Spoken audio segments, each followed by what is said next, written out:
My initial inspiration for starting this campaign was to give back, obviously, and this topic of energy poverty hits close to home because I was born in Kenya and I lived there up until I was 6 years old. So I remember I have some memories of what it's like to live without electricity.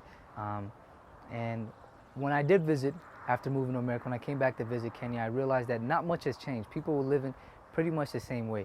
I remember one story when I was about 13 years old. I visited Kampala, and at the time they had this electricity shortage. So one day they have electricity, the other day they don't. I happened to show up on the day that they didn't, and my relatives I was staying with told me that, you know, be prepared, it's going to get dark. And I'm 13, so I'm thinking I'm not scared of the dark. As soon as nighttime came, it was the darkest, blackest night that I've ever seen in my life, and that really scared me. I slept with a torch, and I remember that experience. I couldn't believe that people live that way on a regular. And fast forward years later, you know, I graduated school and I got a job. And in the middle of that job, I decided that I wanted to give back. And I came across this topic called energy poverty. I obviously loosely understand what it meant, but I did some research, and that research turned into 2 years worth of research. And I wrote a white paper on the topic, and I launched a startup that was focused on the issue of energy poverty. And that kind of transitioned into this campaign where I wanted to do some good and raise some awareness about this topic of energy poverty. Most people don't know around how big of a problem it is around the world. And with this campaign, I hope to raise awareness and mobilize resources or attention, people power, so they can understand the depth of this problem. Because it's not just lack of lighting. People think it's light. It affects all kinds of life, and it affects commercial progress of people. It kills people. It leads to the preventable death of millions per year. So we're just trying to shed some light on it and raise awareness. And ultimately, one of my main philosophies of life is by doing good for others, that's how you raise your humanity. You get so much more by giving back than the person you probably helped.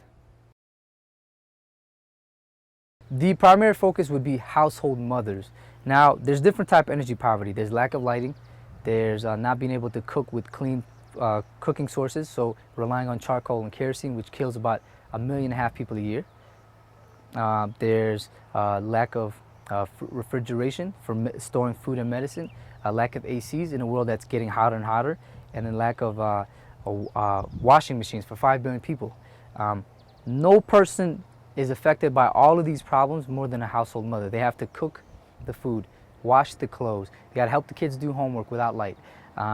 They've got to find a way to store the food or use it before it expires.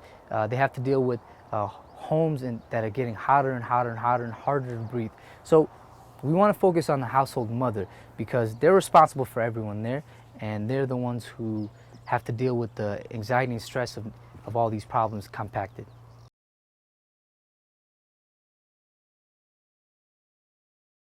The campaign would be, monetarily, we'd like to help 100,000 people, and that's aiming for the stars.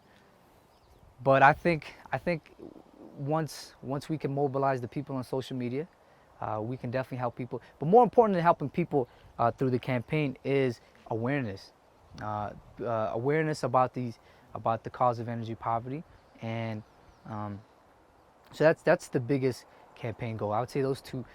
The number of people we can help always is great, but we know we can reach more people with the message as well.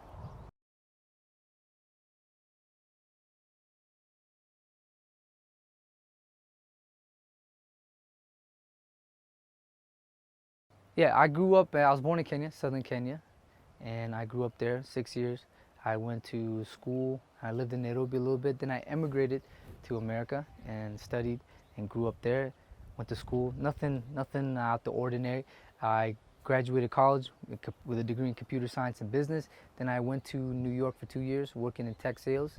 It was a consulting job where I went city to city. It was interesting. Picked up a lot of career skills. But in the middle of all that, I kind of paused one day and I said, I want something with more purpose.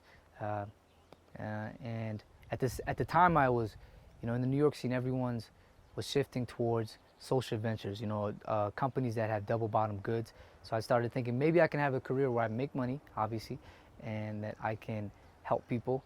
So that's when I came across the term energy poverty, and got I got transfixed by it, and I started researching it, and that turned into a white paper that was over 100 pages. It was actually two white papers.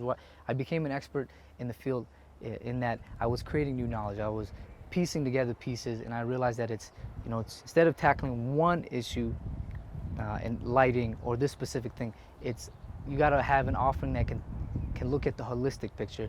So that upbringing, that's how I got to this point. But as far as my childhood, I always was very tied to Africa. In fact, I learned to speak my native language in America because I used to practice with my parents, and they always, I remember on several occasions they sent me back to Kenya to visit family, go to the rural areas so that I didn't forget. I didn't want to be someone who was detached and saw it as a different country. I wanted to give back, and ultimately, one of my missions is to inspire African diaspora. There's about 30 million people in the diaspora, and I think that if, with all the skills and knowledge they picked up, if they could go back and create a life for themselves in Africa, but not only that, really have an impact on people. And I think that's the best career you can have, one where you help a lot of people. So that my upbringing really gave me that perspective to do that, because it wasn't easy. This was a long journey to get here, a lot of sacrifices. I went a long time without even making a penny from this.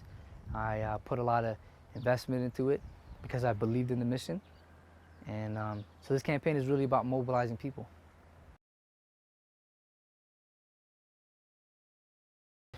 So the campaign is, I have a partnership with a nonprofit, a local nonprofit that will help us find beneficiaries and people we can supply any items that we fundraise. But as far as funding, it's 100% funded by me. It wasn't easy, but for creating the website, for creating the video content, getting the marketing out there, getting all the resources behind it, that was 100% self-funded. I didn't get a grant or anything. It was really a passion project, something I believed in.